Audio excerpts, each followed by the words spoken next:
guys, welcome back.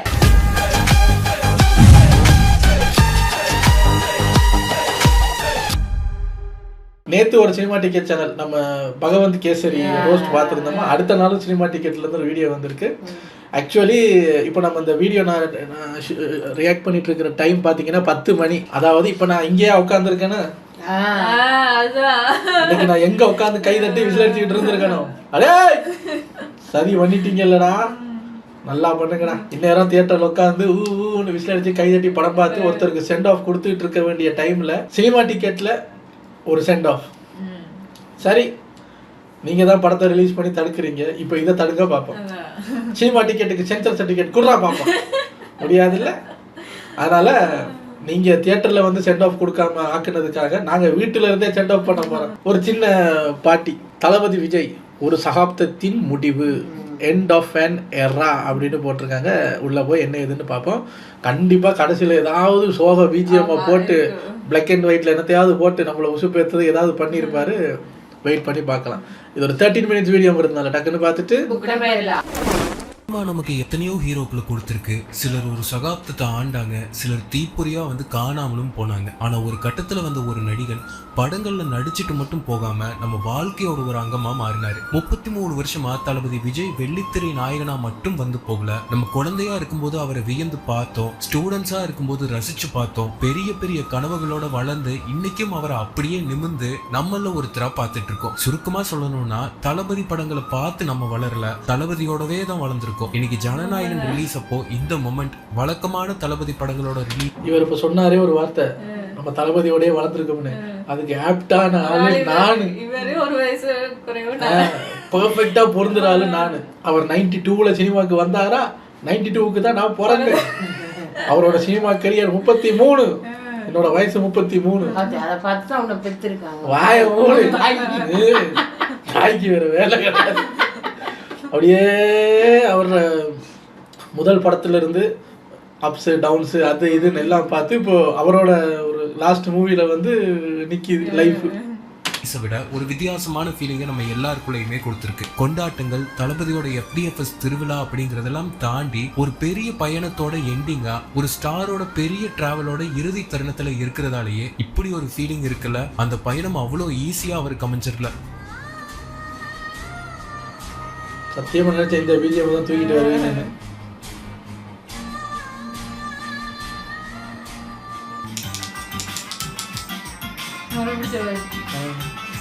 தளபதியோட பயணம் இன்னைக்கு நம்ம பார்த்துட்டு இருக்கிற அரங்கம் நிறைஞ்ச கைத்தட்டல்களோடையும் காதுகள் கிளியிற விசில் சத்தத்தோடையும் தொடங்கவே இல்லை. பெரிய தயக்கத்தோட சினிமால காலடி எடுத்து வச்ச அந்த இளைஞனுக்கு வசைகளோடையும் தரம் தாழ்ந்த விமர்சனங்களோடையும் தான் வரவேற்றுச்சு தமிழ் சினிமா. நீ எல்லாம் ஒரு நடிகனான அவரை நோக்கி கேள்விகளும் கம்பாரிசன்ஸுமே அதிகமா இருந்துச்சு. நான் எல்லாத்துலயுமே கஷ்டப்படுவேன். சும்மா வசனம் பேசுறதுலேயும் கொஞ்சம் கஷ்டப்படுவேன், சாங்ஸ்லேயும் கொஞ்சம் கஷ்டப்படுவேன், ஃபைட்ஸ்லேயும் கஷ்டப்படுவேன். நான் கஷ்டப்படாமல் எதுவுமே வந்து எனக்கு வராது. எல்லாம் கொஞ்சம் கஷ்டப்பட்டு ரிஹர்சல் எடுத்து ஒரு 10-15 வாட்டி தான் பேசினா தான் எனக்கு வரும். முதல் படத்திலேயே நம்மளை சொன்னார்ல, அது கஷ்டப்பட்டு ஒரு 10-15 வாட்டி பண்ணி பார்த்து அந்த அப்போ தான் கஷ்டப்பட்டு தான் வரும்னு அப்படி சொன்னவரை இப்போ அந்த டான்ஸ் மாஸ்டர்ஸில் என்ன சொல்கிறாங்க தெரியுமா? வருவாருங்க, செட்டுக்கு நேராக வருவார், என்ன ஸ்டெப்புன்னு கேட்பாரு, அப்படி ஆடி காட்டணும்னு பாப்பாரு, டேக்குன்றாரு. அப்ப எவ்வளவு ட்ரைனிங். அப்ப அவர் என்ன சொல்றாரு, ஒரு 10-15 வாட்டியாவது ஆடி பார்த்தா தாங்க வரும். ஆனா இப்ப டான்ஸ் மாஸ்டர் என்ன சொல்றாங்க, அப்படியே பாப்பாரா, பார்த்தோடனே டேக்கா பண்ணாதான் அடுத்த கட்டத்தை நோக்கி போகணுங்கிற கட்டாயத்தில் இருக்கிற இண்டஸ்ட்ரியில அவரோட கனவுகளை சுக்குநூறா உடைச்சு வீசுற மாதிரியான விமர்சனங்கள் அவரோட நடிப்புக்கு வந்துச்சு. இப்படிப்பட்ட இடத்துல வேற எந்த நடிகனா இருந்திருந்தாலும் நம்பிக்கையை விட்டுருப்பாங்க. ஆனா தளபதி விடல, அமைதியா அடுத்து என்ன பண்ணலான்னு யோசிச்சாரு. நடிச்சு காமிச்ச உடனே எங்களுக்கு ரொம்ப ஷாக்கா இருந்தது. ஃபர்ஸ்ட் நாளைய தேய்ப்புன்ற படத்துல நடிக்கலாம், ரொம்ப ரொம்ப மிரர் முன்னாடி ஆக்ட் பண்ணி பாத்துக்கிறது, ஒரு இன்ட்ரடியூஸ் பண்ணிட்டாங்களேன்னு சொல்லிட்டு அது ஒரு அசால்ட்டா விட்டுறாம அதுக்கான அத்தனை எஃபர்ட்ஸை போட்டாரு. மெதுவா சத்தமே இல்லாம அவருக்கான மிக நெடிய பயணத்துக்கான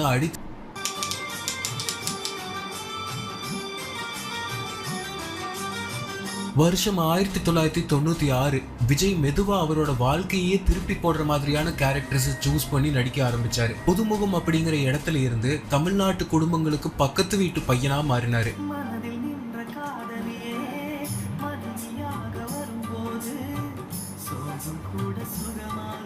இமேஜ் தான் முக்கியம்னு களமிறங்குற சக கதாநாயகர்கள் மத்தியில இமோஷனல் பெர்ஃபார்மன்ஸஸை கையில எடுத்து ஒவ்வொரு வீட்டுக்குள்ள இருக்கிறவங்களோட இதயத்துக்குள்ள டைரக்டா பட்டா போட்டாரு தளபதி.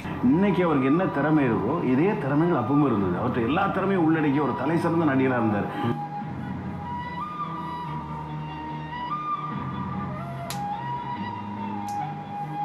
அன்னைக்கு வந்து அந்த லென்த் டைலாக் அவர்கிட்ட கொடுத்துட்டேன். நான் சொல்கிறேன். நான் சொல்லும்போது ஒரு கண்ணை மூடிட்டு அப்படியே கேட்டார். ஓகே சார் டேக் பண்ண சார் அப்படின்னு. ஒரு நக்கல் பண்ணுறாரான்னு நினச்சேன். ஒரு தடவை சொல்லியிருக்கேன். கண்ணை மூடி கேட்குறாரு. கேட்டுட்டு டேக் பண்ணலாமான்னா இல்லை சார் டேக் பண்ண சார் அப்படின்னு. நான் அவ்வளோ பெரிய லென்த் டைலாக்கை வேறு மாடுலேஷன்ஸோட அவ்வளோ வேரியேஷன் இருக்கும் அந்த டைலாக்ல. அதை அவ்வளோ பர்ஃபெக்டாக எக்ஸ்பிரஷனோட வந்து பேசி காமிச்ச உடனே வேந்துட்டேன். அது மாதிரி தாங்க காதலாம். சில பேருக்கு அது செடி மாதிரி, ஒன்று போச்சுன்னா இன்னொன்று. சில பேருக்கு அது பூ மாதிரி, ஒரு தடவை பூத்து உதிர்ந்ததுன்னா அவ்வளோதாங்க. ஒவ்வொரு வீட்டு பசங்க பொண்ணுங்களோட அண்ணனா தாய்மார்களோட மகனா மாறிய பீரியட் அது. பாடி வரும் காற்றுக்கு உருவமில்லை, காற்றலை இல்லை என்றார். இந்த பாட்டெல்லாம் வரும்போது இப்போ நான் அப்போ ஒரு சின்ன வயசு பையன்னு வச்சுக்கோங்களேன். அப்போ எனக்கு ஒரு அக்கா இருந்தாங்க, ஒரு கசின் சிஸ்டர். இப்போ இல்லை இருக்கு. நான் என்ன சொல்ல வர்றேன்னா, அப்போ இப்போ எனக்கு ஒரு எனக்கு இப்போ ஒரு என்ன சொல்றது, ஒரு 7 வயசுன்னா அவங்களுக்கு ஒரு எத்தனை இருக்கும், ஒரு ஒரு ஒரு ஒரு 12-13 வயசு இருக்கும். அந்த கேப்பு தான். ஸோ எனக்கு அப்போ வந்து விஜயா யாருப்பா அப்படின்னு நான் தெரிஞ்சுக்கிற வயசுல அவங்க வந்து அப்படி போற காலகட்டமா. இப்போ ஒரு பாட்டு போட்டீங்களே, அந்த பாட்டெல்லாம் வரும்போது பார்க்க வேணாம். எனக்கு அந்த அக்காவுக்கு பாட்டிக்கு 3 பேருக்கும் சேர்ந்தாப்புல ஒரு பெரிய ரூமு. அந்த ரூமுக்குள்ள நானும் பாட்டியும் நுழைஞ்சா ரூமுக்குள்ள போறோமா இளைய தளபதி மியூசியத்துக்குள்ள போறோமான்னு டவுட் வரும். கதவுல ஆரம்பிச்சு கதவை திறந்தா அந்த கோயில்ல ஒரு சிலையா வச்சிருப்பாங்க. அது மாதிரி செவரு முழுக்க சின்னதெல்லாம் இல்லைங்க, பெரிய ஆளுயர போஸ்டர் இருக்குல்ல, வீடு முழுக்க. கபோர்ட்ல போய் கண்ணாடியில முகம் பார்ப்போம் அப்படின்னா இப்படிதான் பார்க்கணும். மோத்த பெரிய கண்ணாடி ஃபுல்லா குட்டி குட்டி போஸ்டர்ல இவர் இருப்பாரு, இப்படி இருப்பாரு, இப்படி இருப்பாரு, நம்ம இப்படி ஒரு போட்டோ இருக்குமா, அவர் அக்கிலுக்குள்ளால போய் நம்ம பார்த்து தலை செய்யணும். அப்படியே கண்ணாடியை கொஞ்சமா மிச்சம் வச்சுக்கிட்டு மிச்சம் எல்லாத்துலயும் தளபதியை ஒட்டுறதும். கடைக்கு போனா அவரோட தீபாவளி வாழ்த்து கார்டு. யாருக்கு அக்கா தீபாவளி சொல்ல போறீங்கன்னா யாருக்கு வாழ்த்து சொல்றதுக்கு இல்லை. அப்புறம் அந்த காடை அப்படி திறந்தா இந்த பக்கம் தளபதியோட படம், இந்த பக்கம் தீபாவளி வாழ்த்து எழுதியிருப்பாங்கல்ல, அதை வெட்டி அப்படின்னு தூக்கி போட்டுறது. அப்போ எதுக்கடி அதை வாங்கினேன் போட்டோக்காக? அப்போ அந்த சோஷியல் மீடியாலாம் இல்லைங்க. நினைச்ச மாதிரி ஆயிரக்கணக்கான போட்டோஸை பார்க்கறதுக்கு அதெல்லாம் இல்லை. பத்ரி ஒரு படம் வருமா, பத்ரி படத்தோட போஸ்டர், இன்னொரு படம் வருமா அந்த படத்தோட போஸ்டர், மின்சார கண்ணா அந்த படத்தோட போஸ்டர், அப்படி இப்படின்னு. எனக்கு இப்போ என்ன இருக்கு அந்த மதுரை படத்தோட போஸ்டர்.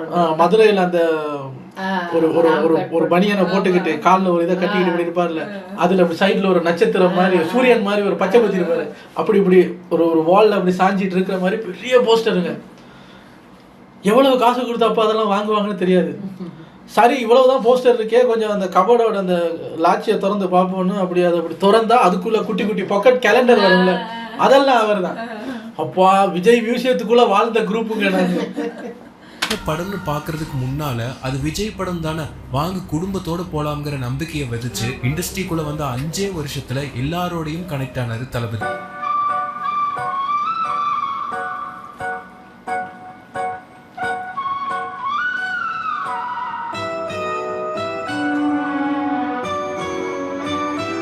ரெண்டு 3 படங்கள் ஹிட் கொடுத்ததும் ஒரு ஸ்டார்டம் நோக்கி ஓடுற நடிகர்கள் மத்தியில விஜய் தனக்கான ஒரு தனி இடத்தை வலுவா கட்டமைச்சாரு. சரி அதை விடு, நம்ம ஃபர்ஸ்ட் மீட்டிங் எடுத்துக்கேன்.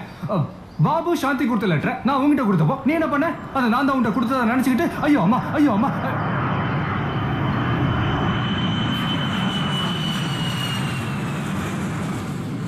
கத்தல.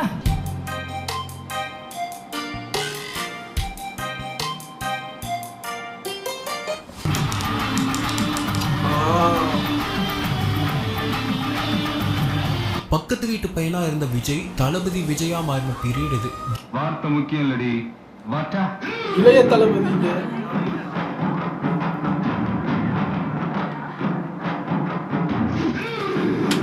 இந்த இந்த இது இருக்கே, ஐயோ என்ன எல்லாம் போட்டு என்ன பாடுபடுத்தும். இந்த முதல் பட்டனை கலட்டி விட ஆரம்பிச்சதே அப்பதான். ஏன்னா இழுக்க வசதி வராதுல்ல, முதல் பட்டனை கலட்டி இப்படி வச்சுக்கிறது. இவர் தம்பி முதல்ல என்னம்மான்னு கேட்கறது. இப்போ இந்த படம் பார்த்ததுக்கு அப்புறம் என்ன சாப்பிட வரையன்னு விட்டா பொழின்னு என்ன கத்துற, சோறு இது கொடுக்க மாட்டேன், பொத்திட்டு சாப்பிட்டு போறியா, சரிக்க யார் எது சொன்னாலும் கத்துறது. இந்த பிஜிஎம் தான், இந்த பிஜிஎம் போட்டாதான் அப்படி இழுக்கிற மாதிரி வரும். கத்துறது பிடிச்சி இழுக்கிறது, கத்துறது பிடிச்சி இழுக்கிறது. அப்போ பைத்திய மாதிரி சுத்திட்டு இருந்தேன். கில்லி திருப்பாச்சி போக்கிரின்னு தமிழ்நாட்டோட தவிர்க்க முடியாத மாஸ் ஹீரோவா ஆனாரு.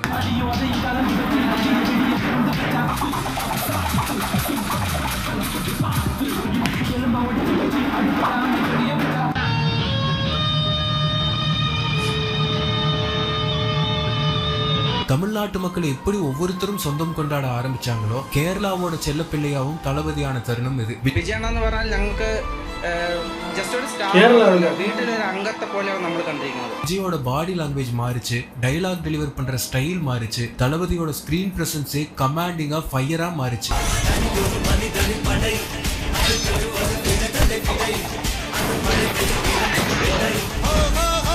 தியேட்டர்களை திருவிழாவாக்கினாரு. FDFS கொண்டாட்டங்கள் அடுத்த கட்டத்துக்கு போச்சு. ஃபேன் கல்ச்சர் இன்னும் இன்டென்சிஃபையா ஆனது தளபதி பீரியட்ல தான். என்ன பேர் சொன்னா, என்ன பேர் சொன்னா, என்ன பேரு?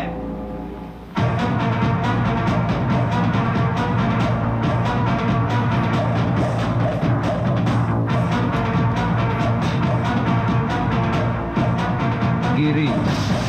ஆனா இத்தனையும் அவரோட தலையில போய் உட்கார்ந்துக்கல. மத்த மாஸ் ஹீரோஸ் மத்தியில விஜய் எப்படி கன்சிஸ்டன்டா தனியா தெரிஞ்சாருன்னா, அவங்க எல்லாம் தடுமாறுன 2 விஷயங்கள்ல விஜய் பக்காவா பேலன்ஸ் பண்ணாரு. தளபதியோட மாஸ் மொமெண்ட்ஸை இளைஞர்கள் மட்டும் சில்லறைய செதற விட்டு ரசிக்க மாட்டாங்க, குடும்பங்களோட ரசிச்சாங்க. அது முழுக்க உருவாக்கின சீக்ரெட் தளபதிக்கு மட்டும்தான் தெரியும். ஏன்னா விஜய் மாதிரியே ஆகணும்னு பின்னாடி அவரை பார்த்து வந்தவங்க இன்னைக்கு வரைக்கும் அந்த இடத்தை பிடிக்க முடியாம தள்ளாடி நிக்கிறதுக்கான காரணமும் அதுதான். வெற்றி கண்ணு மறைக்கும்.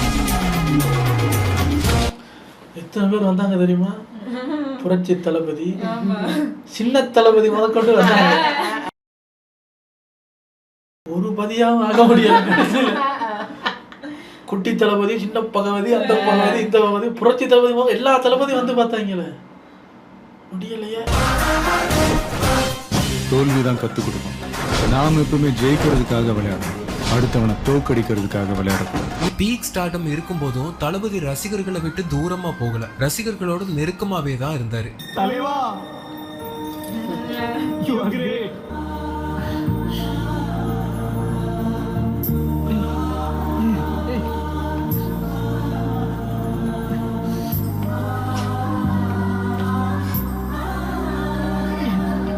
ஒவ்வொரு வருஷமும் வந்துச்சு, சினிமாவும் மாறிட்டே வந்துச்சு, நிறைய புது ஹீரோஸ் வந்தாங்க. ஆனா தளபதி பிடிச்சு வச்ச அந்த இடத்தை யாராலையும் இன்னைக்கு வரைக்கும் தொடக்கூட முடியலங்கிறது தான் நிதர்சனமான உண்மை. அதனாலதான் தளபதி விஜய் ஒரு ஸ்டார் மட்டும் இல்ல, எரான்னு சொல்றாங்க. என் நெஞ்சில் குடி இருக்கும். He's a freaking badass. கில்லி திருப்பாச்சி போக்கிரின்னு ஃபயரான லைனப்க்கு அப்புறமா தமிழ்நாடு தியேட்டர் ஓனர்ஸோட செல்ல பிள்ளையா ஆனாரு தளபதி. வருஷம் ஃபுல்லா படங்கள் சரியா போகாம தியேட்டர்கள் லாஸ் சந்திச்சாலும் வருஷத்துக்கு ஒரே ஒரு தளபதி படம் வந்தா போதும், நாங்க சர்வை பண்ணிக்குவோங்கிற அளவுக்கு ஆஃப்டர் 2010 நம்பிக்கை நட்சத்திரமா ஆனாரு.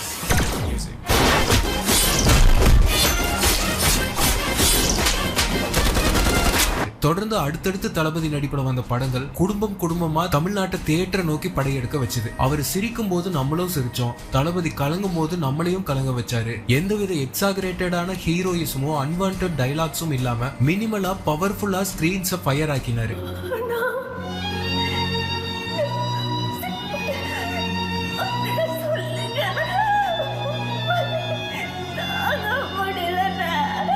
தொடர்ந்து வெறும் என்டர்டைன்மெண்ட் அப்படிங்கறத தாண்டி அவரோட படங்கள் மூலமா நிறைய நல்ல விஷயங்களை கொண்டு போய் சேர்த்தாரு. பீக்ல இருக்கிற ஒரு மாஸ் ஹீரோ கோடிகள்ல சம்பளத்தை வாங்கிட்டு வெளிநாட்டுக்கு டூர் போயிட்டு இருந்த டைம்ல வரப்போற கான்சிக்வன்சஸ் பத்தி கொஞ்சம் கூட பயப்படாம மத்திய மாநில அரசுகளோட தவறுகளை படங்கள் மூலமா விமர்சனம் பண்ணின ஒரே முதுகெலும்புள்ள ஹீரோவும் தளபதி தான். 2Gனா என்னையா? அலைக்கற்றை, காத்து, வெறும் காத்த மட்டுமே வித்து கோடியா ஊழல் பண்ற ஊரியா அது. செல்போன் ஆடம்பரம், தண்ணி அத்தியாவசியம்.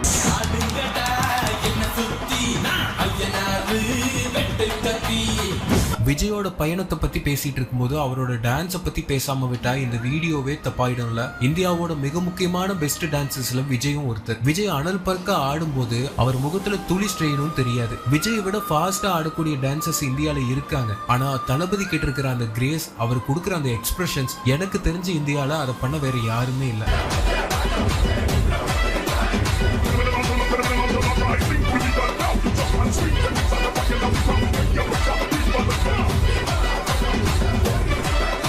அதுவும் ஒரு 20-30 வயசுல இதை ஒருத்தர் பண்றது அபூர்வம் இல்ல. வயசு 50 ஆகியும் டான்ஸ் லெவல் பிடிச்சிருக்கிற இடத்த ரீப்ளேஸ் பண்ணி இன்னைக்கு வரைக்கும் ஆள் இல்ல.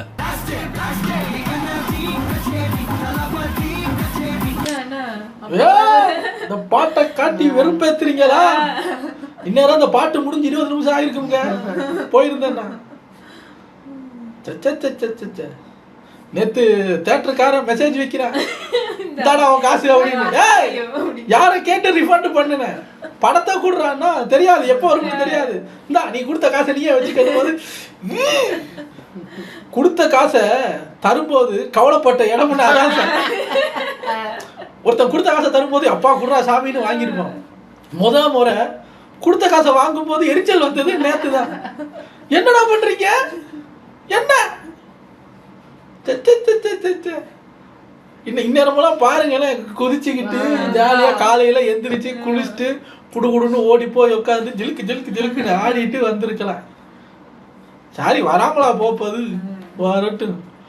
ஆனா இப்ப எனக்கு ஒரு டவுட்டுங்க. இந்த தியேட்டருக்காரன் ஒரு டிக்கெட் 20 ரிங்கெட், சரியா? 20 ரிங்கெட் 50 சென்ட் ஆன்லைன் ப்ராசஸிங் எல்லாம் சேர்த்து 20 ரிங்கெட். அவன் பார்ப்பான், எங்க இந்த படத்தை ஓபன் பண்ணணும் இவ்வளவு சேல்ஸ் ஆச்சு, சரி எல்லாத்தையும் திருப்பி கொடுத்துட்டான். அடுத்த டேட் வர்ற வரைக்கும் வெயிட் பண்றோம். நம்ம போறோம், சார் டேட் வந்துருச்சு, புக்கிங் ஓபன் தான் சார் 20 வெள்ளி. வாட் 20 வெள்ளி? அதானே என்ன 25?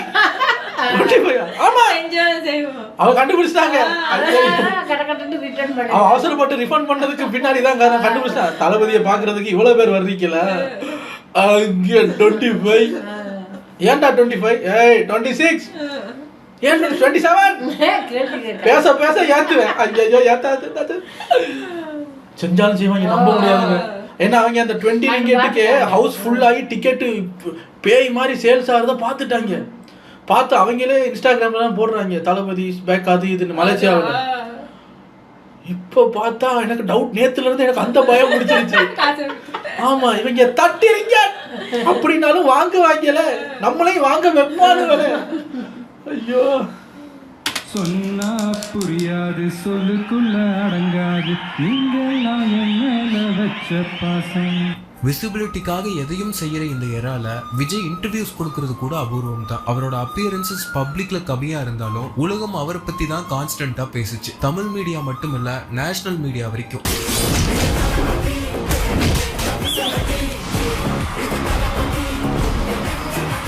ஆனா அவர் எப்போல்லாம் பேசினாலும் மக்கள் அவரை கவனிச்சாங்க. இவ்வளவு உச்சத்துல இருக்க ஒரு அமைதியான அடக்கமான ஹீரோவை வேற எங்கேயுமே பார்க்க முடியாது. என்னை உருவாக்கிய குடிகளுக்கு என்னுடைய நன்றிகளும் என் முத்தங்களும். இந்த விழாவின் நாயகன் ஒட்டுமொத்த மக்களின் அடையாளம் நெஞ்சுக்குள்ள குடியிருக்கும். என்டர்டெயின்மெண்ட் மட்டும் அவர் பண்ணல, தன்னோட ரசிகர்களுக்கு ஒழுக்கத்தையும் கற்றுக் கொடுத்தாரு. நம்மளை பிடிக்காத சில பேர் நதியில் கல்லெறிஞ்சு விளையாடுவாங்க, நதி பாட்டுக்கு போயிட்டே இருக்கும். அந்த நதி மாதிரி தாங்க நம்ம வாழ்க்கையிலையும் நம்மளை வணங்குறவங்களும் இருப்பாங்க, நம்மளை வரவேற்கிறவங்களும் இருப்பாங்க, நம்மளை எதிர்க்கிறவங்களும் இருப்பாங்க. தளபதியோட ரசிகர்கள் விசிலடிச்சான் குஞ்சுகளா இல்லாம ஒரு நல்ல அமைப்பா மாறிச்சு. இந்தியாவில இருக்க எந்த ரசிகர் மன்றமுமே செய்யாத அளவுக்கு அவ்வளோ நல்ல விஷயங்களை பண்ணாங்க.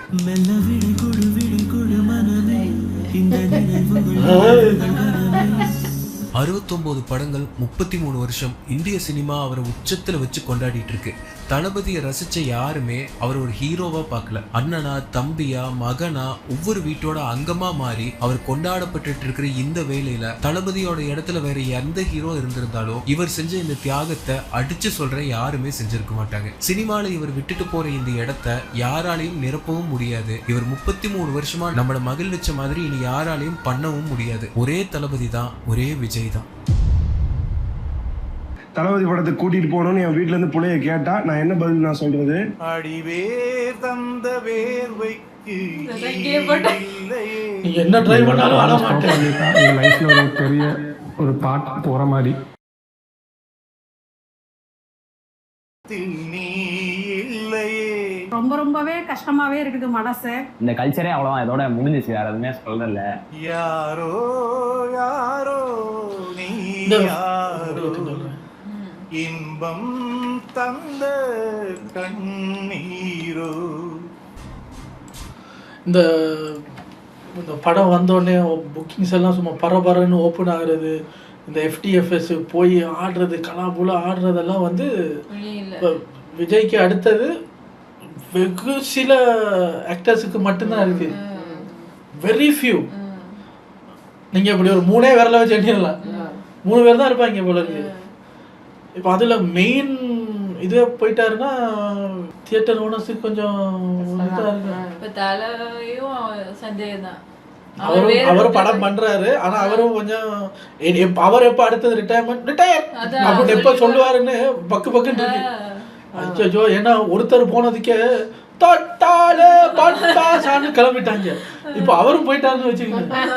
அச்சோ கிழிஞ்சுது வந்துருவாங்க. இதெல்லாம் பார்க்க முடியாது சார். அதுதான் நம்ம பேசாம நடிக்க வேணாம். நம்ம பேசாம இந்தோனேஷியா படங்கள் பார்க்க ஆரம்பிச்சிடலாம். இந்தோனேஷியால பேய் படங்கள் அந்த பக்கம் இந்த பேய் படத்தை பார்க்கறதுக்கு நல்ல பேய் படம் பார்த்துட்டு போயிடலாம். அது அங்க போயிடலாம். பார்த்த புரியலன்னாலும் பரவாயில்ல, இந்த பக்கம் சூப்பரா இருக்கிறதா அப்படின்னு அவங்க கியாமியா சயாமியா அப்படின்ட்டு அங்க அப்படியே கன்வெர்ட் ஆகி அங்க போயிட வேண்டியதுதான். என்ன சார் இப்படி போய்கிட்டு இருக்கு? என்ன சார் நீங்க 69 படம்னா இவன் வயசா இல்லையா? 10 படம் கம்மி. அப்படி சொல்லுவா. அதான் எத்தனை நாளைக்கு? இன்னும் 1 மாசத்துக்கு 59 படம். இன்னொரு 25 நாள்ல 60 படம். whatever. நல்லா இருந்தது வீடியோ, நல்லா இருந்தது. இனி தளபதியோட AI படங்கள் ஃபேன்ஸால ரிலீஸ் செய்யப்படும். அதைத்தான் இனி நம்ம பார்க்க வேண்டும். பாருங்களேன், அவர் சினிமாவில் இருக்கிற வரைக்கும் தளபதி அப்படின்னா என்னென்ன டயலாக் எல்லாம் ஃபேமஸ் ஆச்சு. ஒரு வாட்டி முடிவு பண்ணேன்னா அந்த பேச்சை நானே கேட்க மாட்டேன். I am waiting. எத்தனை ரஜினி படம் பார்த்துருப்போம், கண்ணை தூக்கி போட்டு சுற்றுறது அப்படின்னு அவரோட ஒவ்வொரு டயலாகும். அரசியலுக்கு வந்து 6 மாதம் தான் ஆச்சுங்க. தம்பி இறங்குப்பா, தம்பி இறங்குப்பா, நீ இறங்குனாதான் முத்தம் கொடுப்பேன். ஏங்க இதெல்லாமா ஃபேமஸ் ஆகுது? அவர் என்னெல்லாம் பேசியிருக்காரு விஜய் டிவில, இதையே போட்டு போட்டுருக்காங்க. சூப்பர் சிங்கர்ல எல்லாம் தளபதியோட டயலாக் போடுங்கடா, இதா போடுறேன். தம்பி இறங்குப்பா, இதையா கேட்டேன், வேற டயலாக் போடுங்கப்பா. என்ன பண்றதுன்னு தெரியல. இனி என்னென்ன டயலாக் எல்லாம் ஃபேமஸ் ஆக போகுதோ கடவுளுக்கு தான் தெரியும். ஏன் சார் இப்படி பண்றீங்க? சினிமாவில் இருந்தால் ஒரு மாதிரி ட்ரீட் பண்ணுறீங்க, பொலிட்டிக்ஸுக்கு வந்து ஒரு மாதிரி ட்ரீட் பண்ணுறீங்க. ஏதோ இப்போது ஜனநாயகனுக்கு ஒரு எக்ஸ்பெக்டேஷன் அது இதுன்னு அவருக்கு சினிமாவுக்கு பாய் சொன்னதுக்கப்புறம் அப்படியே திரும்ப எல்லாரும் எலெக்ஷன் ரிசல்ட் என்ன ஒரு பெரிய பரபரப்பு பதைப்பு அங்கே இருக்கும். எனிவேஸ் வீடியோ நல்லா இருந்தது. உங்க அடுத்த வீடியோ வந்து சந்திக்கிறேன்.